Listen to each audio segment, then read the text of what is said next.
I heard the pop before I even felt the jolt. 1 second I was rumbling down the gravel path in my old John Deere. The next second I was lurching sideways as my front tire exploded with a deafening bang. Dust flew everywhere. I jammed the brakes, threw it into neutral, and sat there for a second, blinking in disbelief at the mess unfolding around me. You see, on any other day, a flat tire would just be bad luck. But today, the way the tractor had jerked so violently, the strange glitter I spotted on the gravel ahead, and the fact that this was the third so-called accident this month made it feel less like bad luck and more like an ambush. And in my town, when strange things started happening and fences went missing or gates mysteriously jammed, there was always one common denominator behind it: Karen. I climbed down slowly, my boots crunching over the rocks as I approached the wrecked tire. That was no normal puncture. Embedded deep in the shredded rubber were 2 rusty nails, bent just enough to make them invisible against the dirt but still perfectly placed to gut the tire. I whistled low under my breath. Whoever had done this knew exactly where I rolled out every morning, exactly where to scatter them so that I would not notice until it was too late. It was the kind of sabotage you could not prove easily, but the kind of disrespect you could smell a mile away. I walked the tractor path for a few minutes, my hands in my pockets, taking slow, deliberate steps. The more I looked, the more nails I spotted, some poking through the dust like tiny metal snakes waiting to strike. It was not just a few loose nails.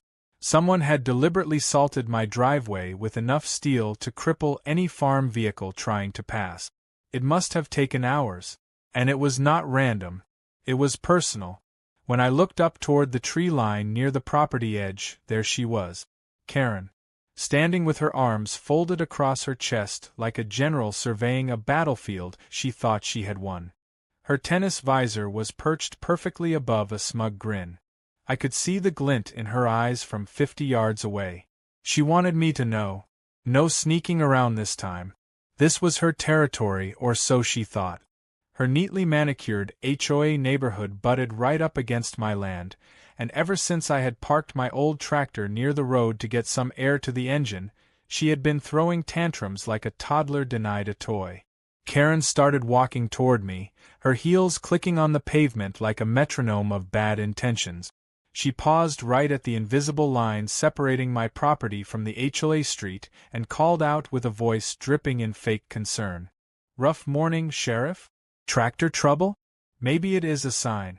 Maybe you ought to retire that old eyesore before someone gets hurt." I forced a polite smile and tipped my hat, saying nothing. She did not deserve my words. Not yet. Instead, I let her ramble about property values and community standards, and how she had received complaints from the board about my so-called junkyard. I knew this script by heart. Karen believed that because she lived behind a wrought iron gate with a manicured lawn, she had dominion over everything she could see. What she did not know was that the land she thought her HOA controlled, the little patch of road they all drove on daily, and even the stretch of grass by the oak trees, was not part of the HOA at all. It was mine. Bought and paid for back when nobody wanted to touch farmland with a 10-foot pole. As Karen droned on, I crouched by the ruined tire and pretended to listen, but my mind was already moving faster than a jackrabbit in a brush fire. I did not need to argue. I did not need to yell. I had something better. I had the law, and I had patience. 2 things Karen was about to learn the hard way. She finally got bored of hearing herself talk and flounced away, tossing a warning over her shoulder. "You better clean this mess up before the board finds you again." She laughed, a sharp, grating sound that grated against the quiet of the morning like nails on a chalkboard. Fines. She really thought she could find me. That was almost adorable. I waited until her little white golf cart disappeared around the bend before pulling out my phone. I hit a familiar number and waited for the voice on the other end. Deputy Miller answered after 2 rings, his voice thick with sleep. "Sheriff," he mumbled. "What is going on? You okay?" I smiled and glanced down at the handful of nails I had picked up as evidence. "Better than okay. I need you to pull every HOA filing for the Cedar Grove estate. And while you are at it, grab the county land deeds too.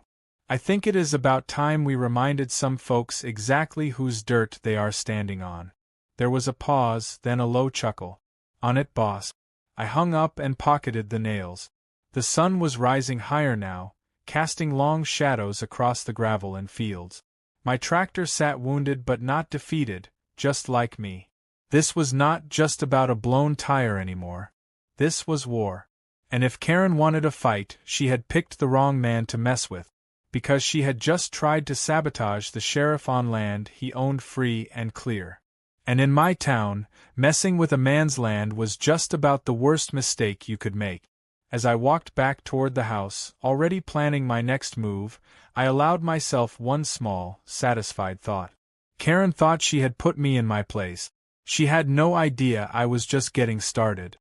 Deputy Miller did not disappoint. By noon the next day, I had a thick folder sitting on my kitchen table, coffee steaming nearby, and a big grin stretching across my face. I flipped through the land deeds first, yellowed with age but crystal clear. According to the county records, my family had bought this whole stretch of land back when it was nothing but pasture and rattlesnake. Decades later, when developers came sniffing around, they purchased just enough to build their fancy little gated community, but never touched my piece. In fact, they had made a deal to use the main road that cut across my land to reach their entrance. It was supposed to be a handshake agreement, a neighborly arrangement. No contracts, no rights, nothing more than permission granted by my granddad. And permission could be taken back just as easily. As I sipped my coffee, I dug deeper into the HOA documents Miller had pulled. It was like peeling back layers of arrogance and stupidity. Karen and her board were operating under the assumption that because they maintained the front flower beds and fixed the entry lights, they somehow owned the road leading to their subdivision. They had no actual claim to it. They never bought it, never filed easements, never even paid taxes on it. Technically, they had been trespassing for years. I chuckled to myself and shook my head. You would think a woman who spent her weekends screaming about property values would know better than to pick a fight without checking her facts. A knock on the door pulled me from my thoughts. Through the window, I saw Deputy Miller grinning like a kid at Christmas. I let him in, and he tossed another folder on the table. Got the survey maps too, boss. Want the bad news or the good news? I leaned back and folded my arms. Hit me. Bad news is, Karen filed an official HOA violation against you this morning. Claims your tractor is a hazard to the community and demands you move it or face fines up to $5,000. I snorted. $5,000. They really thought they could bully me into submission with monopoly money threat. Miller grinned wider. Good news is, the violation notice got filed with the county clerk by mistake. Which means it is public record now. Which means if you wanted to countersue for harassment and defamation, you would have a pretty solid case. I laughed. Loud. The kind of laugh that starts deep in your gut and shakes your whole body. Poor Karen. She was digging her own grave, and did not even realize it. We spent the next hour marking out the exact property lines, double-checking every foot of boundary. Then I made a few calls. A local printing shop agreed to rush a batch of signs for me.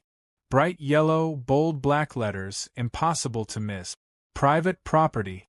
No trespassing. Violators will be prosecuted. And just to twist the knife a little deeper, I added a second line underneath. Sheriff enforced. The next morning, I was up at dawn hammering those signs into the ground along every inch of the road leading into the HOA. It was slow, sweaty work, but it felt good. Every thunk of the hammer into the dirt was like driving a nail into Karen's imaginary empire. By mid-morning, the signs were up, the boundary markers flagged, and my tractor parked proudly right where it had always been. Only now it had a fresh set of tires, a courtesy of the county maintenance fund. After all, damaging official law enforcement equipment carried some nice perks when the evidence was clear. I did not have to wait long. Around 10 o'clock, a white SUV screeched to a halt just past the property line. Karen burst out of the driver's seat, hair flying, her face already turning a deep shade of red. She stormed up to the nearest sign and yanked at it like a madwoman, but the post was sunk 3 feet deep and concreted in. She cursed loudly, oblivious to the fact that 3 of my deputies were casually watching from the other side of the field, sipping coffee and enjoying the show. I sauntered over, taking my time, hands in my pockets. "Morning, Karen. Beautiful day, isn't it?" She spun around, waving a crumpled piece of paper at me. "You can't do this. You can't just claim public roads. This is against the law." I raised an eyebrow. "Public roads? You mean my private driveway that you have been trespassing on for 20 years? That public road?" She spluttered, caught between outrage and confusion. I could see the wheels turning in her head, trying to find some loophole, some clever insult, but coming up empty. I pulled a folded document from my back pocket and held it out to her. "County Land Registry. Survey maps. Deed history. Take your pick. All say the same thing. This dirt belongs to me. Always has. Always will." Karen snatched the papers but barely glanced at them. She knew she was cornered. She just hated losing too much to admit it. "This isn't over," she hissed. "You wait. The board will hear about this." I tipped my hat again, looking forward to it. She stomped back to her SUV, slammed the door, and peeled off, kicking up a cloud of dust in her wake. I watched her go, feeling the familiar satisfaction of a plan coming together. But I was not done yet. Not by a long shot. That afternoon, I filed a formal trespassing complaint against the HOA board. Every step Karen and her buddies had taken onto my land without permission was another count, another nail in the legal coffin they were building around themselves. And because they had acted under the color of authority, claiming HOA enforcement powers they did not legally possess, the penalties would be even steeper. I spent the evening going over the footage from my security cameras. Clear as day, Karen and her little army marching across my property, barking orders, trying to intimidate me. It was almost funny how self-righteous they looked, like they were saving the world from an old tractor and a stubborn farmer. As the sun dipped low behind the hills, I leaned back in my chair, hands folded behind my head, and smiled. This was not just about a flat tire anymore. This was about respect. About teaching people like Karen that no matter how many fancy titles or committees they formed, they could not just steamroll over the people who had been here long before their cookie-cutter houses ever sprouted up. The war had started with a handful of nails scattered on a gravel path. It was about to end with a gavel slamming down in a courtroom and Karen finally learning that you do not mess with a man who owns the land under your feet. Not in my town. Not on my watch. I made it a point to go silent after that. No more confrontations. No more explanations. I simply smiled whenever I crossed paths with Karen or any of her HOA foot soldiers. It was a deliberate silence, one that grew heavier with each passing day. And it worked. Karen was used to battles fought loudly, neighbors shouting across fences, angry emails flying back and forth. She was not prepared for silence. Silence made her nervous. It made her wonder what she did not know. For 3 days, I kept busy around the farm, whistling while I worked, pretending the little war brewing between us was nothing more than a summer breeze. I fixed up the fencing along the back pasture, repainted the mailbox, even replaced the old swing on the front porch. All the while, Karen watched from a distance, her eyes narrowing further every time I waved at her like we were the best of friends. That Friday evening, just as the sun was melting into a pool of gold behind the hills, something new caught my attention. A battered old tow truck, engine rattling like a dying lawn mower, rolled slowly up the main road. I wiped my hands on a rag and leaned against the fence post, curious. The truck stopped just past the property line where my tractor sat under the oak trees. 2 men jumped out, one scratching his head, the other already fumbling with heavy chains. And there, standing in the bed of a white pickup truck nearby, was Karen, arms flailing, barking orders like a general leading a cavalry charge. I stayed right where I was, arms crossed, watching the scene unfold with the kind of detached amusement you reserve for folks who do not realize they have stepped onto a live hornet nest. The tow truck guys approached the tractor cautiously, clearly uncertain. They glanced at the signs posted every few feet, the bright yellow ones screaming private property and sheriff enforced, but Karen shouted louder, waving a clipboard in the air and pointing dramatically. After a moment's hesitation, one of the men shrugged and started wrapping the chains around the tractor's frame. The second man joined in, moving quicker now, trying to get the job done before anyone official showed up. Poor souls.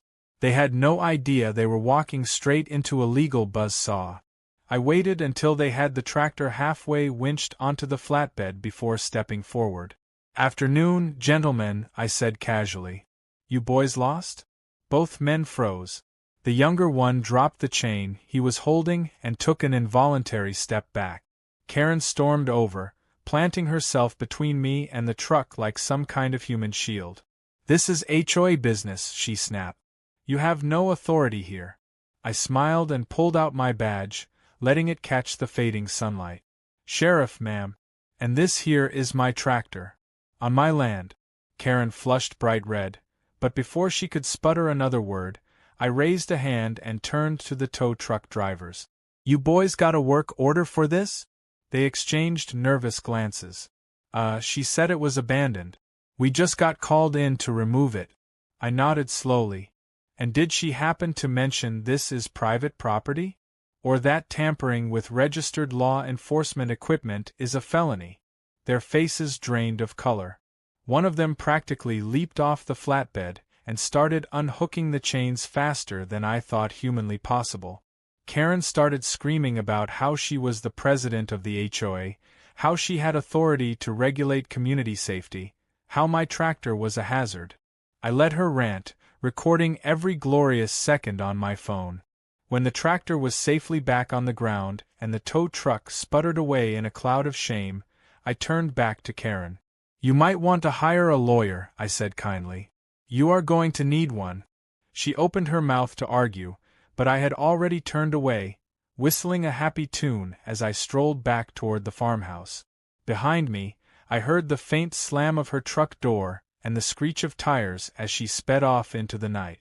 The next morning, I filed formal charges. Attempted grand theft, property damage, trespassing, and a healthy dose of harassment for good measure. Deputy Miller helped me put together a file so thick it needed its own folder. We dropped it off at the courthouse before breakfast. For the next 2 days, I kept to myself, working the fields, repairing a section of fence near the creek, and letting the weight of pending charges settle like a storm cloud over the HOA.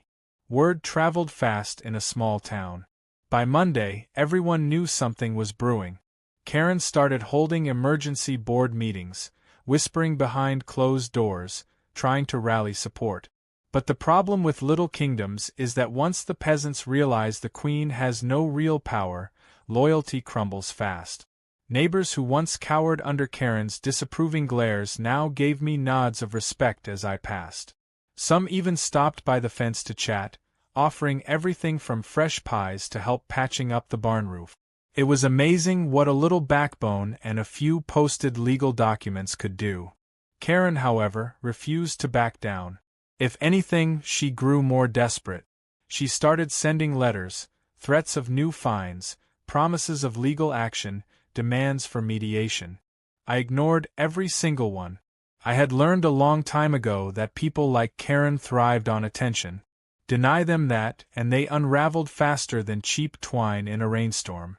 Late Wednesday afternoon, as I was finishing up feeding the goats, my phone buzzed. It was Miller. "You are gonna want to hear this, boss." I wiped my hands on my jeans and answered. "Hit me." "Karen just filed a lawsuit. Claims you are interfering with the community's right-of-way and causing emotional distress." I laughed out loud. Emotional distress. That was rich. If anything, she had caused me enough distress to build a second barn out of paperwork. Miller continued, "But there is more. The paperwork she filed? It includes a map showing the so-called community right-of-way. Only problem is, it is your land. And she signed it under penalty of perjury. My grin widened. So she lied under oath. Yup. Miller sounded almost giddy. We got her, boss. We really got her. I hung up, feeling a deep, bone-deep satisfaction settle in my chest. Karen had not just overplayed her hand. She had set fire to her whole deck and was now standing in the ashes wondering why she was cold. As the sun set, I sat on the porch with a glass of iced tea, boots propped up on the railing, watching the last light fade from the sky. The silence was sweeter now, filled not with tension but with the promise of justice. Karen thought she had silenced me. Instead, I had let her talk herself straight into a noose. And soon, the whole town would see exactly what happens when you push a man too far on land that he calls home. Monday evening rolled around and with it came the much-anticipated HOA meeting. I had made sure to arrive early, parking my truck right in front of the community center entrance so that everyone would see me walk in. I wore my full uniform, badge polished to a high shine, boots clean, hat tilted just enough to remind them who they were dealing with. I had a thick folder tucked under my arm, packed with evidence, surveys, ownership deeds, and copies of every trespassing report filed. Karen was already there when I walked through the doors, her smile brittle and forced, surrounded by her loyal few who looked more nervous than proud. Folding chairs were lined up neatly in rows, neighbors whispering and darting glances between me and Karen like schoolkids waiting for a fight at recess. I chose a seat right in the middle, close enough to hear everything but far enough back to make it clear I was there as a citizen first, sheriff second. The meeting started like all the others, with Karen calling it to order and rattling off a list of minor complaints and HOA updates. Cracked sidewalks, too many lawn ornaments, holiday decorations still up past the season. Her voice wobbled slightly every time she glanced my way. She could feel it, the balance of power shifting. She rushed through the agenda, finally arriving at the part she had clearly been rehearsing in her head for days. We have a serious issue of community safety, she announced, forcing authority into her tone. An abandoned tractor has been left near our entrance, creating a hazard and lowering our property values. Despite multiple notices, the owner refuses to comply with HOA standard. I recommend we proceed with fines and, if necessary, legal action to resolve this matter. A few neighbors clapped half-heartedly, but most just sat in uncomfortable silence. I waited a beat, then slowly rose to my feet. "Excuse me," I said politely. "May I address the board?" Karen's smile tightened so much I thought her teeth might crack. "Of course, Sheriff. You have 2 minutes." I walked to the front with the slow, deliberate steps of a man who knew he had already won. I placed my folder carefully on the podium, opened it, and pulled out the first document. "This," I said, "is the deed to the land in question. Purchased by my grandfather in 1952. Never sold. Never subdivided. Still in my name, free and clear." Murmurs rippled through the room. I pulled out another paper. "This is a county land survey showing that the entrance road, the grassy verge, and the area where my tractor is parked are all part of my property. Not HOA property. Private property." More murmurs. Karen shifted uncomfortably but said nothing. I continued, my voice calm and measured. "And these," I said, flipping through a stack of photographs, "are images captured by security cameras showing members of the HOA board trespassing onto my land without permission, attempting to remove my property, causing damage to my fencing, filing false claims with the intent to harass and intimidate." The murmurs grew louder. A man in the second row, someone I recognized as one of Karen's biggest supporters, actually leaned forward to get a better look. Finally, I held up a copy of the lawsuit Karen had filed against me. "And this," I said, "is a false legal filing submitted by your HOA president, claiming ownership over property she has no legal right to. Signed under penalty of perjury. Which, I might add, carries criminal consequences." Karen could not stay silent any longer. She jumped to her feet, her face flushed. "This is outrageous. You are twisting things. This is a community matter." I turned to face her fully. "Ma'am, You filed a false document. You organized an illegal towing attempt. You authorized trespassing. And you attempted to fine a private citizen for activities on land outside of your jurisdiction. That is not a community matter. That is criminal. Dead silence fell across the room. You could have heard a pin drop. I took a step closer to the podium, letting my words settle like stones thrown into still water. Effective immediately, I have filed charges against the individuals responsible. Civil suits for damages will follow. Furthermore, because the HOA attempted to regulate access across private land, I am exercising my right to restrict access.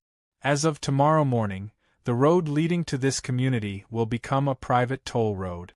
All vehicles using it will be required to pay a fee for maintenance and upkeep. The eruption was immediate. Neighbors gasped, shouted, turned on each other.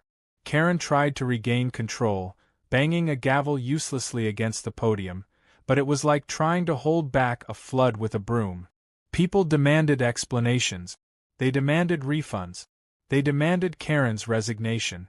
I stood calmly at the front, arms crossed, watching the empire of paper and pretense Karen had built collapse around her. It was not rage that fueled me. It was not revenge. It was the simple satisfaction of seeing justice done.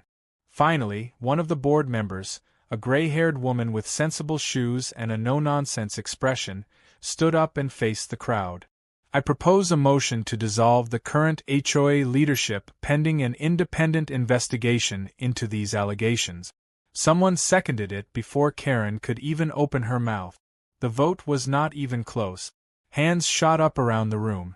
Karen sat down hard in her chair, staring straight ahead, her face pale as chalk. Afterward, as people filtered out in small, buzzing groups, a few stopped to thank me. Most just looked relieved, like a long nightmare was finally ending. I nodded politely but made no speeches. I had no interest in being a hero. I had only done what needed to be done. Outside, the air smelled fresher, the stars sharper against the night sky. Deputy Miller was leaning against my truck, arms folded, grinning from ear to ear.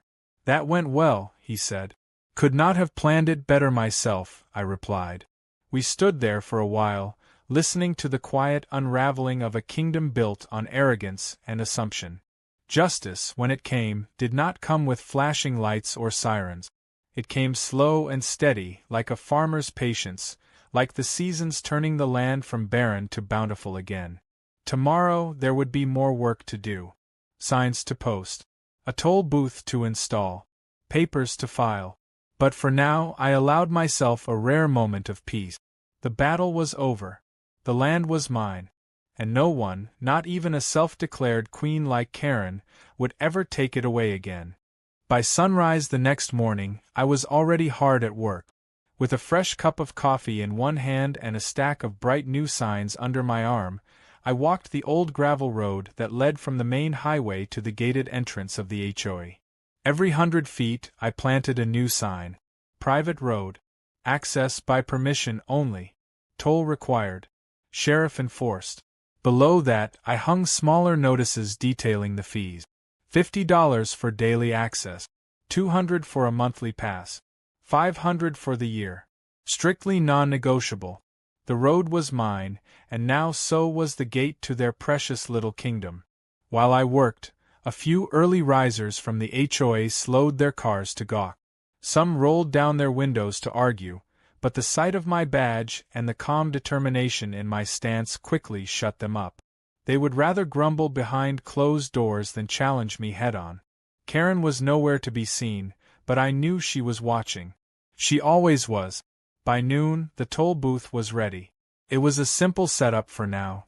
A sturdy wooden shack painted white with a sliding window, a steel cash box bolted to the frame, and a brand new gate arm ready to drop across the road at a moment's notice.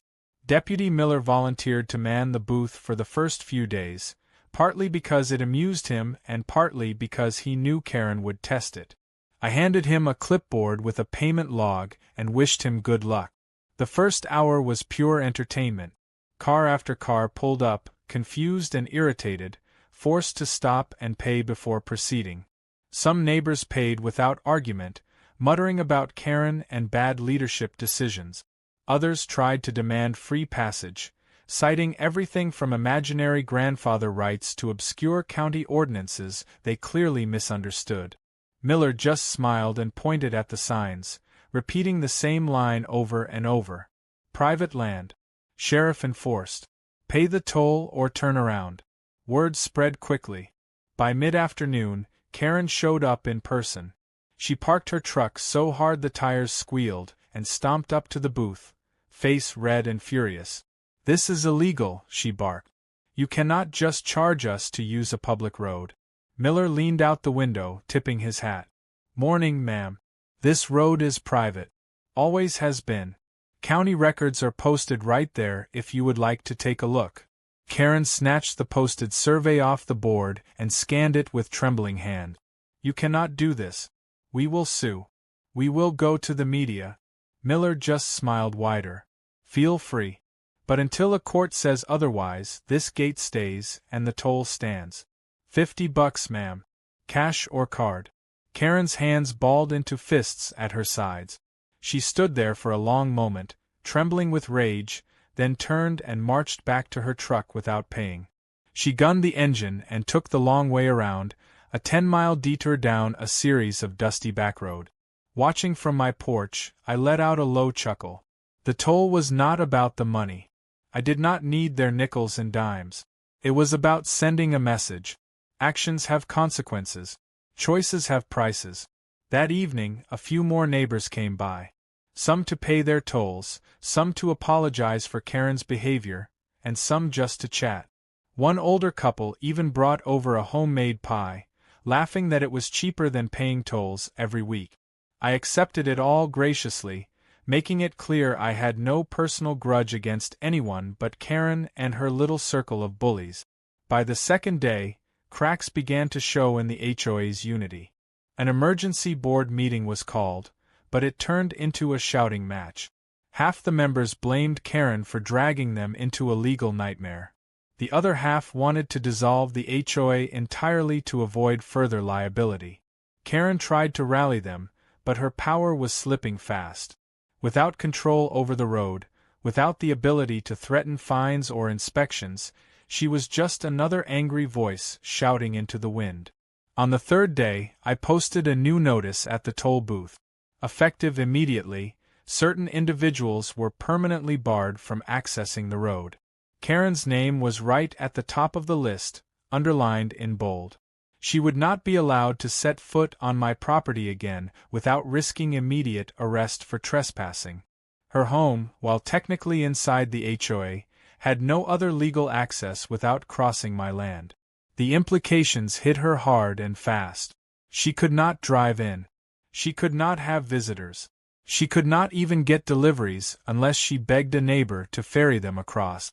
Slowly, inevitably, her comfortable suburban life began to crumble. Realtors began showing up, whispering about distressed property sales. Karen tried to list her house, but word had already spread. No one wanted to buy a home trapped behind a paywall or under a legal cloud. Meanwhile, the rest of the neighborhood adjusted. A few moved out. Most stayed, grumbling but resigned. They paid their tolls, treated the road with respect, and learned a valuable lesson about pushing the wrong man too far. One afternoon, as I was replacing a broken hinge on the toll booth door, a silver sedan pulled up. It was Karen. She sat behind the wheel, sunglasses hiding her eyes, hands clenched tightly on the steering wheel. For a long moment she just sat there, staring at me through the glass. Then, slowly, she put the car in reverse and backed away without saying a word. It was the first time I had ever seen her truly defeated. I watched her go, feeling no triumph, no gloating satisfaction. Just a deep, quiet sense of closure. The war she had started with a handful of nails scattered on a tractor path had ended not with shouting or fists but with paperwork, patience, and the relentless grind of justice. That evening, the sun dipped low and golden across the fields. I sat on the porch with a fresh cup of coffee, boots propped up, watching the toll gate swing slowly in the breeze. The land was peaceful again. My land. my rules. My quiet victory. Tomorrow there would be more work to do. Always was on a farm. But for now, I let the stillness settle over me like a blanket, grateful for the lesson life had reinforced once again. You do not have to shout to be heard. You do not have to fight to win. Sometimes all you need is the truth, the law, and the patience to let fools destroy themselves. And Karen, bless her stubborn soul, had been more than willing to do all the hard work for me. The days that followed settled into a calm rhythm. For the first time in months, there were no unexpected incidents, no shouting matches at the fence line, no secret attempts at sabotage. The only sounds were the familiar ones I had always loved. The hum of the wind through the fields, the distant lowing of cattle, the soft creak of the porch swing as I rocked back and forth with a cup of coffee in hand. It was the kind of peace that only comes after a storm, the kind you do not realize you miss until you have fought like hell to earn it. Karen's house sat quiet and empty now. The once perfectly manicured lawn had started to brown at the edges. Flyers tucked into the doorframe fluttered with every gust of wind, ignored and weathered. A realtor's sign leaned slightly to one side in the yard, the bright colors fading under the relentless sun. Every so often, a prospective buyer would drive slowly past the gate, eye the toll booth, and think better of it. Nobody wanted to inherit her mess. Karen had built herself a little empire of rules and punishments, but she had forgotten the one rule that mattered most out here: respect the land and respect the people who live on it. One morning, as I was patching a section of fence by the creek, Deputy Miller pulled up in his patrol truck. He leaned out the window, grinning. "Got news, boss." Karen dropped her lawsuit. Full withdrawal. Court papers just came in. I straightened up and wiped the sweat from my forehead. No surprise there. She never had a case to begin with. Miller chuckled. Judge even fined her for wasting court resources. $5,000. I laughed softly, not out of meanness but from the simple satisfaction of justice served. It was not about the money. It was about setting things right. About proving that bullying and lies only get you so far before the truth grinds them down.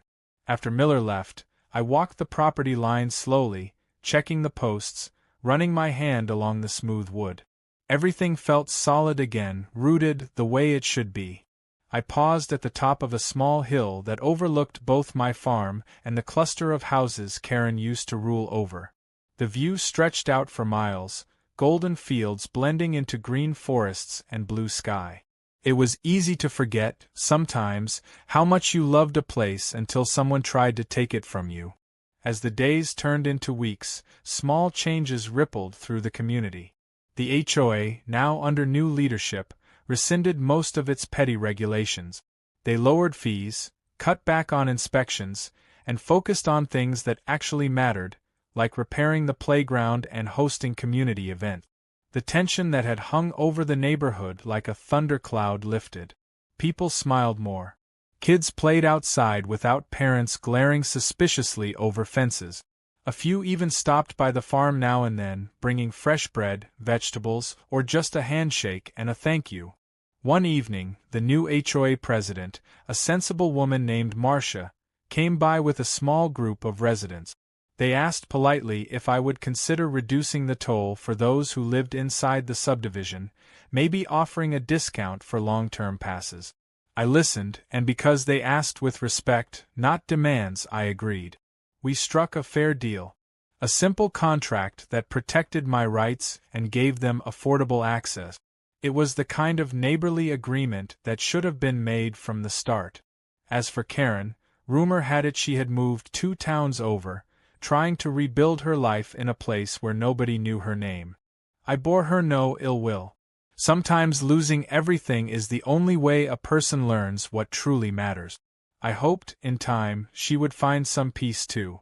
But whether she did or not, it no longer concerned me.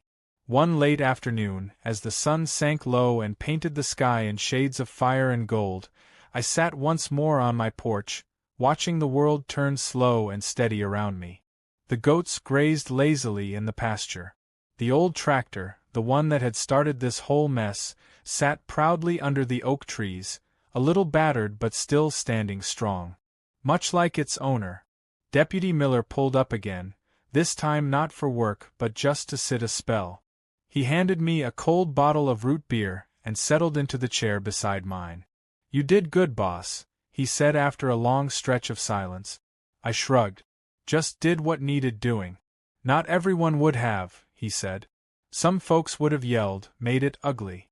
You stayed steady. Made the law work the way it is supposed to." I took a slow sip of the root beer, letting the sweetness linger. Out here, land was more than dirt and fences. It was history, family, freedom. Karen had seen it as a backdrop for her ambitions. I saw it for what it truly was. Home. The stars began to peek out, one by one, scattering across the deepening sky. A light breeze stirred the wind chimes by the door, their soft music weaving through the twilight. I felt the weight of the last few months settle into something lighter, something finished. At some point, Miller rose and stretched. "Gotta get home. Wife will skin me if I miss dinner." I nodded, watching him drive off down the gravel road, his taillights bobbing with the bump. Alone again, I sat back and closed my eyes, listening to the sounds of home. No more shouting. No more threats. Just the whisper of the fields, the low hoot of an owl in the distance, and the steady beat of a heart that knew it had stood its ground and won. I thought about the first nail I had found embedded in my tractor tire. How small it had seemed. How quickly that small act had spiraled into something bigger. Sometimes it only takes a single nail, a single wrong move, to reveal the true character of a person. Karen had made her choice. I had made mine. And in the end, it was not anger or pride or even revenge that had won the day. It was patience. It was respect. It was the quiet, unshakable knowledge that when you stand firm on the truth, no storm, no matter how fierce, can uproot you.